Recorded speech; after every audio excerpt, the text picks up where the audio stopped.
ang ating pong Panginoon ay dapat na purihin at sambahin. At tayo po, ang ating Diyos po sa atin ay laging tapat.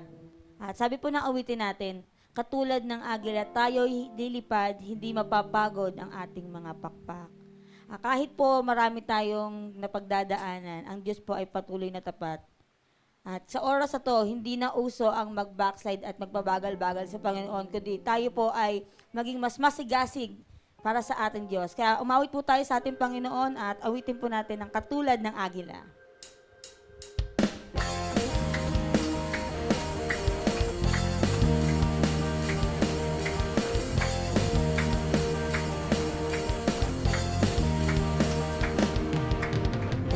Mga agila tayo ay lilipad. Di mapapagod, di mapapagod ating mga pakpak.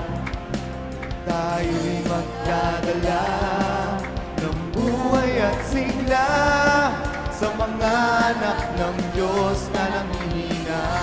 Halika na! Halika na, humayo na, ipahayag tagumpay niya. Halika na at magdala kalakasan sa presensya niya. Ito ang panahon. Ito ang panahon, di na uso ang babaslay. Ito ang panahon ng pagbabalik loob sa Kanya. Sama-sama na mag-apoy sa ngalan niya. Ang gawa ng dyablo ay tutuin na.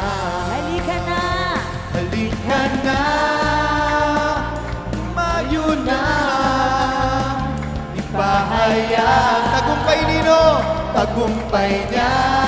Oh, halika na at magdala kalakasan, kalakasan sa presensya niya.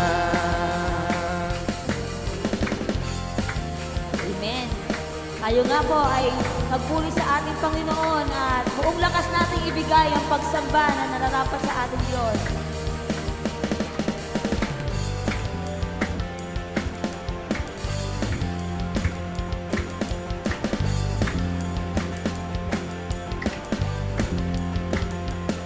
Ka na, humayo na, Ipahayag tagumpay niya.